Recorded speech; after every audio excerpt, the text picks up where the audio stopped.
Zamislite vrt u kojem svako godišnje doba ima svoju priču, a priča o bijelom luku uvijek je posebna.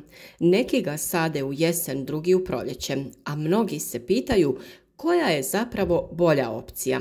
Danas ćemo uporediti ta dva načina i otkriti njihove prednosti i mane, ali i ispričati ću vam svoje lično iskustvo iz mog vlastitog vrta. Krenimo od jeseni. Jesenja sadnja bijelog luka često se naziva pravim tradicionalnim načinom.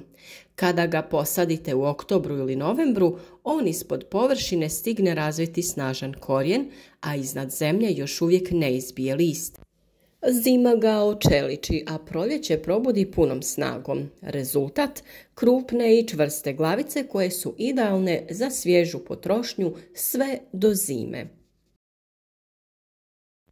Ja sam svoj bijeli luk na jesen sadila na pripremljene gredice, a preko svega stavila sloj malča od slame i moram reći, razlika je bila ogromna.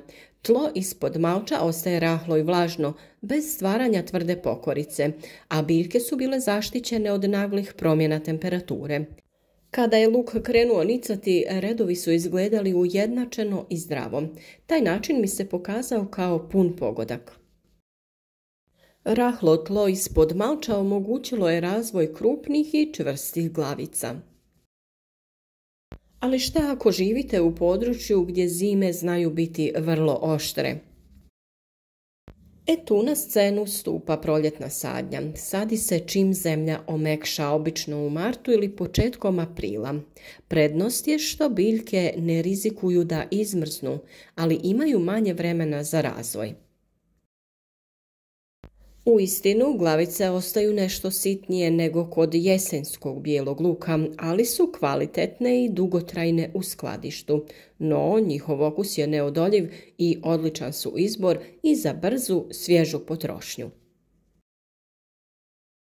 Proljetni bijeli luk od jesenjeg razlikuje se, kao što sam rekla, po veličini lukovica i broju češnjeva u njima. Proljetni ima manju glavicu i više sitnih češnjeva, dok jesenski ima veću glavicu i manji broj, ali krupnih češnjeva. Proljetne glavice traju duže, čvršće su i bogatije eteričnim uljima. Za obe sorte zajedničko je to da ih ne treba proizvoditi na kiselom zemljištu, imaju izrazite zahtjeve prema ishrani i ista im je agrotehnika. Znači, važno je obratiti pažnju na pripremu tla, koje mora biti rahlo. Dodavanje organske materije poput komposta ili glistinca daje veliku razliku u prinosu. I ovdje malč može biti saveznik. On čuva vlagu i smanjuje korove, pa luk ima bolji start. Sad, koje vrijeme je zapravo najbolje? Ako živite u blažoj klimi, jesenja sadnja će gotovo uvijek pobijediti. Donosi jake i dugotrajne glavice, a sam proces je prirodniji i bliži onome što bijeli luk sam traži. Ali ako je vaša zima surova, proljetna sadnja je ipak sigurnija opcija. No možda i najbolji odgovor leži u kombinaciji.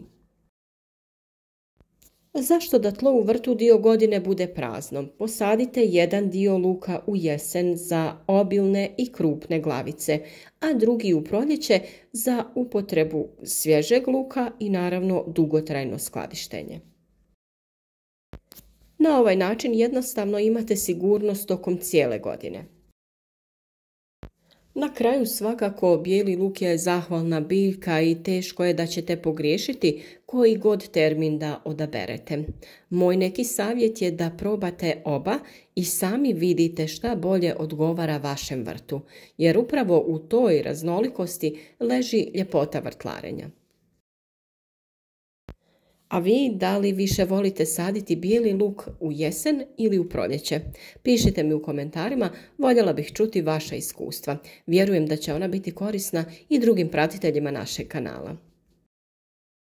Drago nam je kada sa nama podijelite vaša iskustva, kada naš kanal služi kao jedna zajednica u kojoj možemo razgovarati o bilo kojoj temi.